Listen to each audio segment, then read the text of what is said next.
I decided not to enter in any information on my BlackBerry because Susan Stapleton was illegally running software on my phone in order to monitor my activities.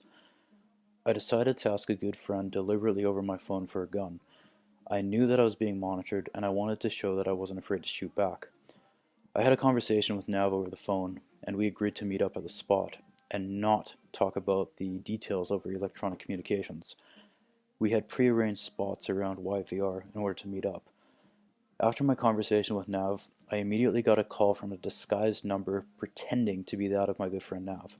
My contact picture never came up, the number was slightly off, and the male's voice was not at all that of my good friend. He says to me, "Hey, it's Nav. Remember what we were talking about earlier? Remind me again. And where's the spot?" Yeah, right. 1, I knew you were listening to my conversations. 2, the number you called me didn't match, and 3, your voice is nothing like Nav. So I said, "A 9mm or a 45? The man's voice over the phone was in a state of shock. You could hear the fear in his voice. "I'll see what I can do," he says to me. I left it an open-ended conversation, and he just assumed that he was imitating the seller. I told him a few locations around YVR because I wanted him to run around. I told him level 2 of the food court of Domestic Terminal and the parkade outside 7-Eleven. That night at YVR after work, me and Nav were hanging out at our spot by 7-Eleven.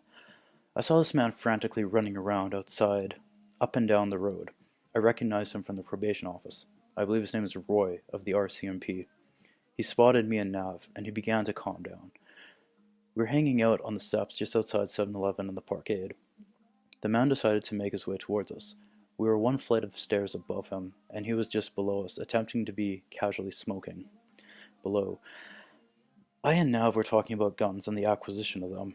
I casually walked over to the railing, and I poured my drink out on this male below. I clearly got him, as he let out a loud groan and slunk away. I told Nav that I knew what was going on, and that I was going to expose it.